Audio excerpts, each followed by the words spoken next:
Good afternoon, folks. We will give people another minute or two to join us. In the meantime, please note the housekeeping notes on the screen in front of you, which I will go over before we get started.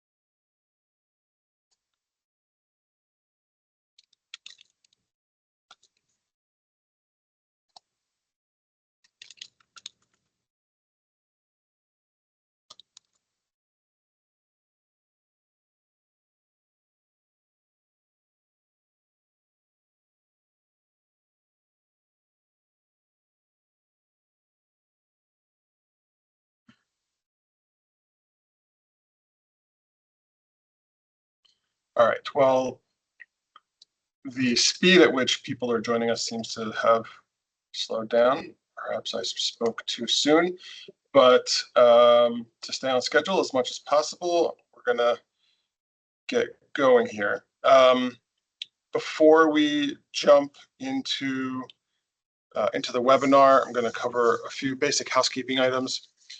First, the webinar is being recorded. Shortly after the meeting concludes, we'll post the recording, transcription, and meeting slides on our webpage, which my team will share in the chat. All information about the 309 assessment and strategy that we will be going over today will be hosted on that website. Captions are available for the webinar. Please follow the directions on the screen if you'd like to activate them. To minimize any disruptions, we've muted all participants during the presentation portion of the meeting. At the end of the meeting, we will allow people to unmute themselves to ask questions if you'd like. If you haven't already, please feel free to write your name and organization in the chat while we wait to get started. You are able to write questions in the chat at any time during the webinar. At the end of the webinar, we will do our best to respond to questions in the chat as time allows. With that, we will get started.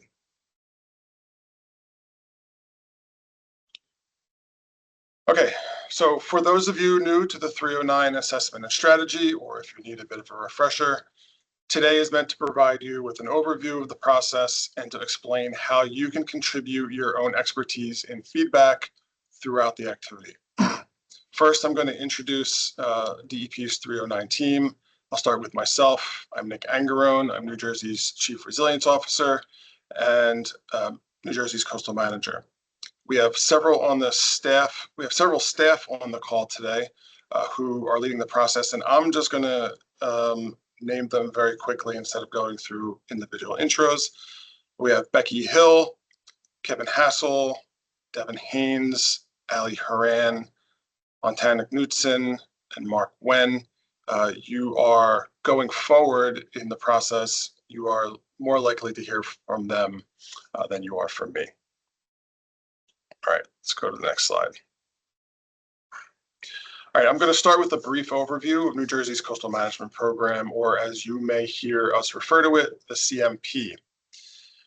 New Jersey's Coastal Management Program was established in cooperation with NOAA through the Coastal Zone Management Act, which allows states and territories to develop coastal management programs to address national and state priorities around coastal zone protection, development, and restoration. Participation in the National Coastal Zone Management Program is entirely voluntary, but any coastal state or territory who wishes to participate must have their CMP approved by NOAA. New Jersey's CMP was approved in 1978. 34 coastal states and territories now have approved coastal management programs.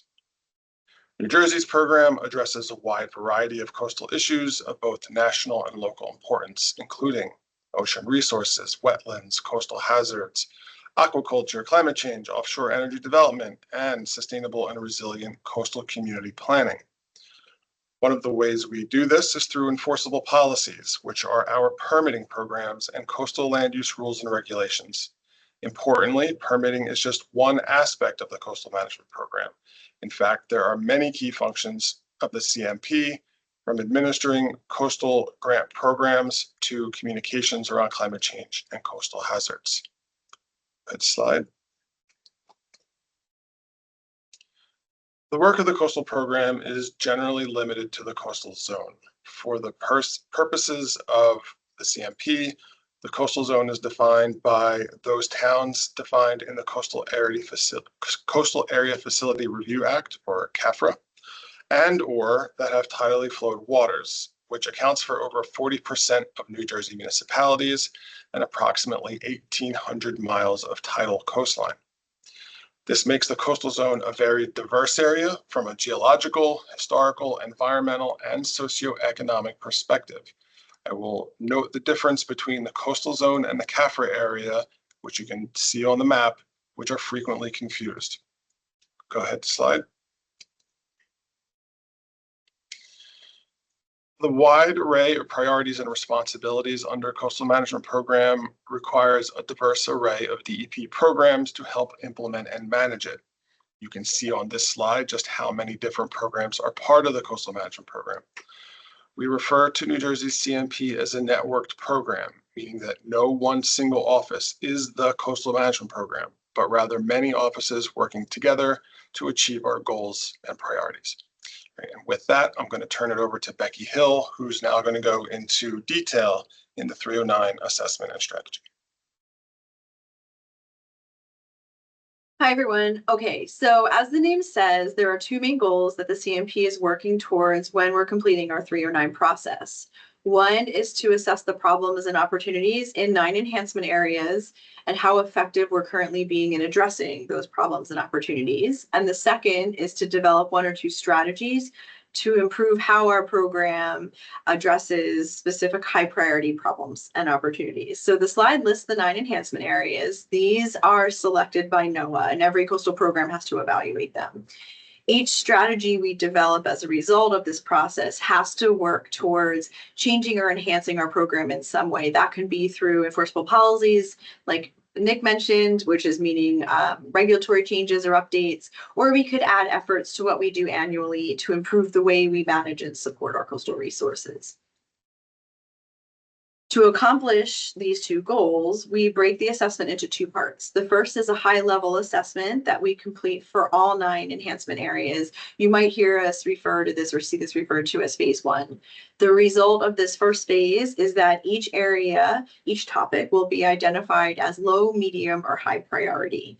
If the area isn't a high priority or labeled in this process as a high priority, it doesn't mean it's not important. It just means for this process, it won't advance into a more depth assessment. NOAA recommends that we identify 2 to 3 high priority areas. And then we do a more in-depth assessment on those high priority areas. And this is the phase 2 assessment. This more in-depth assessment is intended to help us determine which of these areas are going to be those that we advance to develop a strategy. Both assessments are guided by a set of questions provided to us by NOAA. We have CMP staff that are DEP's subject matter experts on each of these topics, leading the effort to compile all the information we need. But we recognize we are not the only subject matter experts in the areas, which is why we're talking to all of you and why we're going to launch a survey at the end of the presentation, because we want to hear from you. You know these areas, so we want to hear about your experiences, your ideas, and then that feedback we receive will inform each of the assessments. We'll go into some more detail about the survey in a few slides. The strategies we develop can address one enhancement area, or they could address multiple enhancement areas. Each strategy is written for a 5-year period. In this case, it'll be for 2026 through 2030. And each strategy has to contain some information about the challenge or need it's going to address, the goal of the strategy, and we develop a detailed work plan to identify what will be done in each of the 5 years across the strategy period. Each year, we have to work towards the program enhancement that we identified, which is the overall goal of that strategy. Then starting in October 2026, we get to start implementing the strategy. We'll apply to NOAA annually, providing details about what work we'll do in that given year, and they'll provide us funding in our annual grant award from them for the coastal program. And then NOAA recommends that we consider developing strategies for 1 to 2 enhancement areas. To give you an idea of what we mean by a strategy, I want to show you or talk to you a little bit about some of the strategies we have in our current 2021 to 2025 cycle. These are incredibly high level summaries of the strategies. If you want to see more details, you can look at the 309 website and you can find the current strategy document. But we currently have 4. This is not, we're going to aim to have 2 strategies going forward. It stretches our funds quite thin. So we want to be able to focus into 2 strategies going forward. But for coastal hazards, we heard from communities about the need to provide additional support to advance their resilience planning efforts. So we have a strategy to pilot a regional resilience coordinator program. For public access, we're assessing the state's access needs and requirements and where access is located for the purpose of identifying ways that we can improve our access and improve resources for people or municipalities who are doing public access planning. The wetlands strategy will assess how the state's coastal wetlands can respond and adapt to sea level rise, considering sediment retention and existing marsh migration maps. And then for ocean resources, we're looking at working waterfronts in the state and what it means to support their water dependent uses, given the challenging conditions that our coastlines are facing. We're currently at the beginning of this process. This webinar is one of our first steps. It also will mark the launch of that survey that I had mentioned. And the purpose of the survey, again, just as a reminder, we want to hear from you. We want to hear from other stakeholders. We need to get feedback so that we can identify what enhancement areas we want to proceed with. So the survey will stay open until November 15th. Please share it with anyone else that you think would be interested. Towards the end of November, we'll then take that feedback and document it as part of that high level phase 1 assessment. At the same time, we'll be preparing to conduct that in-depth assessment for phase 2. By January, we'll then be discussing possible strategies to advance and move forward with. While in those discussions, we'll be compiling and finalizing our in-depth assessment, which we hope to have done by February. And then we start writing. We take all of the assessment materials that we've completed and pulled together. We take the strategies we're going to be advancing, and we have to develop that work plan, the 5-year work plan for each of the strategies, and package it together in the format required by NOAA. By May 1st, we'll provide NOAA with the draft assessment and 5-year strategy document for their review.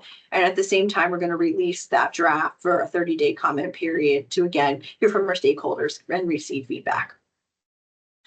And then come October 1, 2026 is when we implement. We can start implementing these strategies. So the survey is going to be available on our 309 website. We also are going to be sending out an email with the survey link. We want to hear about your opinions and experiences on each of the 9 enhancement areas, where you feel you can provide that feedback. We recognize that not everyone is familiar with all 9 enhancement areas, and the survey is designed so that's you don't have to be. You only need to answer questions about the answers that are the areas that you are familiar with. We expect that it'll take about 5 to 10 minutes for you to answer questions on one topic area and maybe an additional 5 minutes for each additional enhancement area after that. The information we're looking for, it's pretty, it shouldn't take too long for you to be able to go through this. Examples of information we're looking for is what have you been doing in these enhancement areas? So what is the work that you've been undertaking? What are the biggest barriers that you've noticed when working in this area? What do you think the CMP could be doing to help address some of those barriers? So over the course of the process, in addition to the survey and participating in this webinar, you also can contribute during that public comment period. All of the information that we talked about today, a recording of this webinar and the link to the survey will be available on our 309 website. So if you want more information, check it out. If you have any questions, make sure to reach out to us. We'll put up our resource email for you to be able to reach out at any time. To talk to us about this, provide feedback, or just ask questions.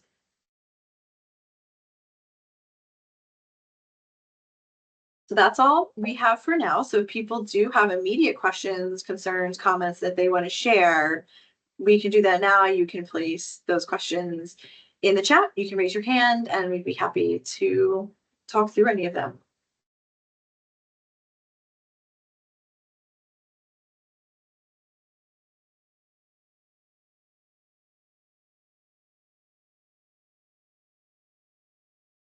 don't have any questions in the chat yet. So if anyone just wants to raise their hand, we can start with those questions.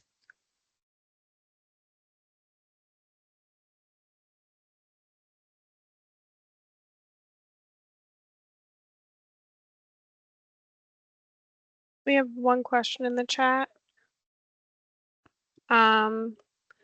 This is from Tony McDonald. How much additional funding is available to support implementation of 309 strategies? And do strategies need to result in program change or enforceable policies? So the amount of funding we get annually does vary depending on year to year, but it is around $400,000 each year. And then, yes, strategies are meant to result in a program change, which is a change to our enforceable policies, those regulations. It can also result in changes to our program, our adopted programs. So there could be additional programming or efforts, grant programs, whatnot, that is added to our program that we undertake every year.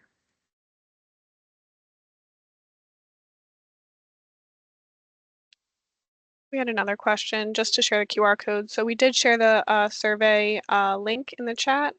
So feel free to take that at the end of the meeting or until November 15th.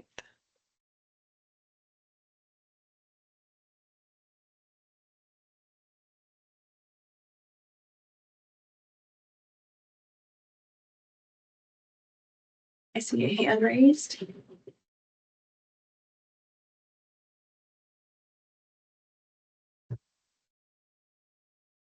I'm gonna unmute. One second. Tom, you might be able to unmute yourself now.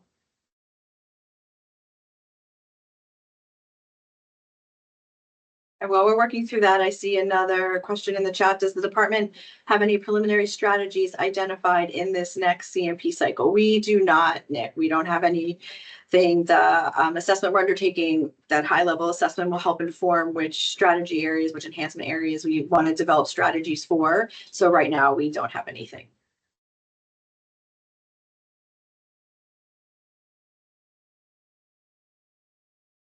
If you are interested in past strategies, we can see the current 2021 to 2025 document on the 309 website. And I believe the cycle before that is also available, but I'm not sure. Devin, do you know if both 5 years assessments are up there? If not, we can put them up there so you can see other examples. Yes. The 309 website goes back to, I want to say 2019, maybe. I don't have the exact date, but we do have past documents.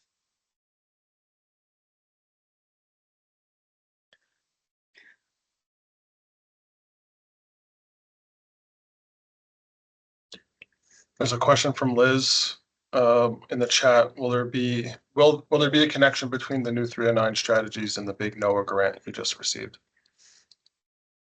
So direct connection, I mean, so I guess the strategies, yes, right? They could supplement, they could, or support, but they can't overlap because we couldn't duplicate those funding efforts. But depending on the enhancement areas that we progress, then potentially that potential is there. Nick, I don't know if you have any other thoughts you want to add about that coordination. I mean, there's certainly topical connections based on the work in the Building a Climate Ready NJ grant and the general work of the Coastal Management Program. Because that big NOAA grant is, for all intents and purposes, just kicked off. I don't expect that the projects and activities there will be sufficiently far along to significantly impact or inform the assessment and strategies that we develop. However, we certainly won't be developing anything duplicative as the strategies. And what I'll say generally is kind of everything that we do through the Coastal Management Program ultimately informs what our strategies are and how we implement them. Tom, did you want to try to unmute yourself again and ask your question?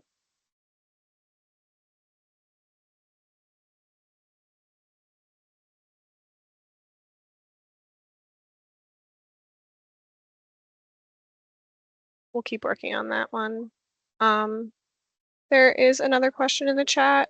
Are there any sticks with the policy? For example, if a jurisdiction refuses to participate proactively, will there be any limitation to their state aid eligibility after a massive storm/flood event?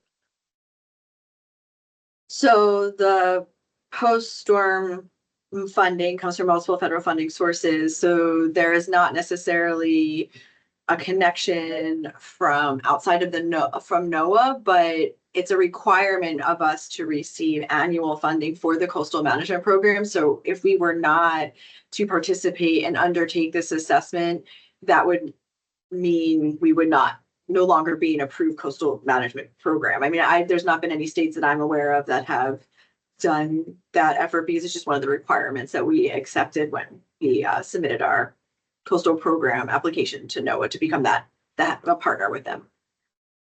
Sean, the strategies that we will ultimately develop through this process are to enhance the regular and ongoing activities of the coastal management program, right? So if you recall the four examples of our past strategy that Becky provided that they're going to pull up momentarily, right? These are ways that we are, generally speaking, kind of ways we're trying to improve the coastal management program across the board. So theoretically, depending on the strategy that's developed, where there is authority, theoretically, there could be a link to kind of post-storm or resilience funding in general, but the strategies themselves, strategies themselves as they are developed will not have a direct connection and impact to eligibility for funding.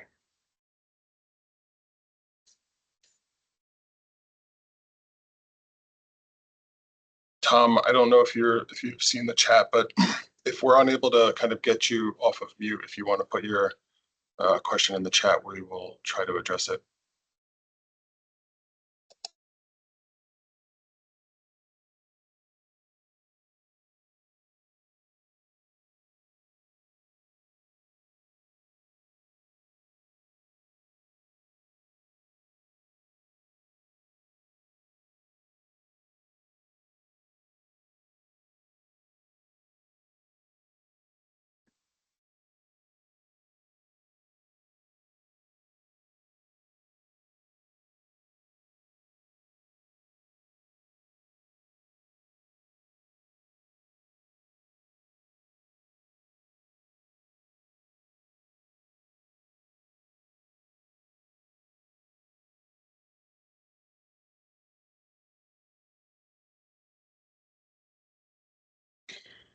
Well, we're going to stay on here for a little bit longer. Our sole purpose at this point is to answer any questions that we're getting from you all. So if you have additional questions, please let us know. Again, please note the link to the survey is in the chat, or you can utilize the QR code on your screen, or if you need additional assistance or have questions, you can reach out to us at the email on your screen, which for those of you perhaps who aren't looking at it right now is njczm@dep.nj.gov. Ben has a question in the chat. Has working waterfronts been considered in the new strategy? So Ben, the process for the to develop the forthcoming 5-year strategy, this is the kickoff. So we have not undergone the assessments or the kind of strategy development process. But it is included, working waterfronts is included as a strategy in the current 2021 to 2025 strategy. That document and many others are on the 309 program website, which is dep.nj.gov/309.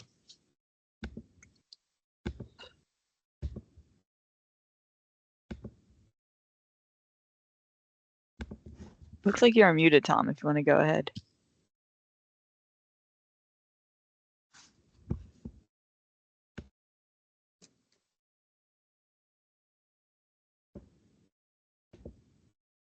Hello? We can There hear you go. you. Wow. I'm sorry. I'm a Zoom expert. I'm a Microsoft Teams midget. Anyway, I just wanted to check in. I'm a consulting arborist that has a few towns that have had some flood issues in the past, and I was asked to join this webinar. I just wanted to ask all, what can I do as an arborist and to be able to help out in this situation? I'm kind of new to the flood mitigation issues, but it's happened in the past. So Tom, what I would say is, for the purposes of this specific process to do the assessment and strategy development, the primary way you can inform that is to participate, right? Take the survey, kind of continue to follow the process, and perhaps review and check out the things that we are posting and sending out. As for kind of what you can be doing, this kind of administrative process aside, I think it's worth kind of an off channel conversation, and we're happy to have that conversation with you and or your local government. Absolutely. That's fine. Thanks for your time. Sure.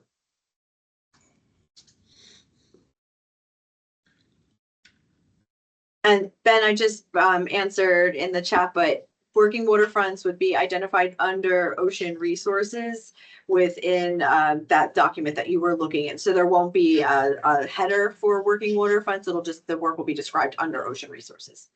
Let us know if you can, if that helps. If not, we can try and find the actual page number. Elena is asking, is there funding available through the program? So again, this process is to develop our 5-year strategy to enhance New Jersey's coastal management program. Ultimately, the strategies that are developed and that we seek to implement over that 5-year period, NOAA provides DEP approximately $400,000+ a year to implement those strategies. Depending on the strategy, there may be funding available to external partners to assist and implement or test those strategies. However, this process does not necessarily result in, say, grant funding. It'll largely depend on kind of what strategies are developed as part of that 5-year work plan through this process.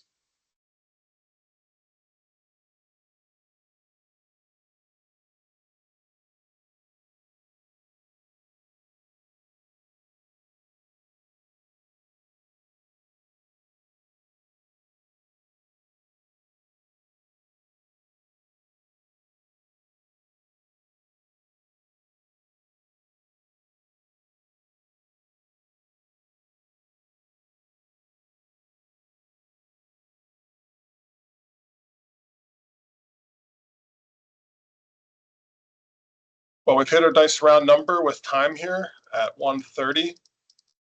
Certainly, if folks have questions, we're happy to answer them.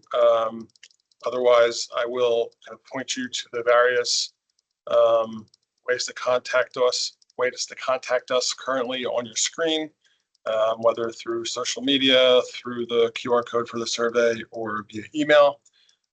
Please continue to watch for outreach from us and the 309 website for additional information. But not hearing or seeing any additional questions, I think we will bring today's webinar to a close. And for those who are joining a bit later, if you missed parts of the webinar, it is being recorded. We will send it out after, and you can find it on that 309 website. All right.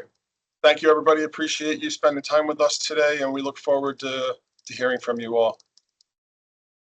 Thank you, everyone.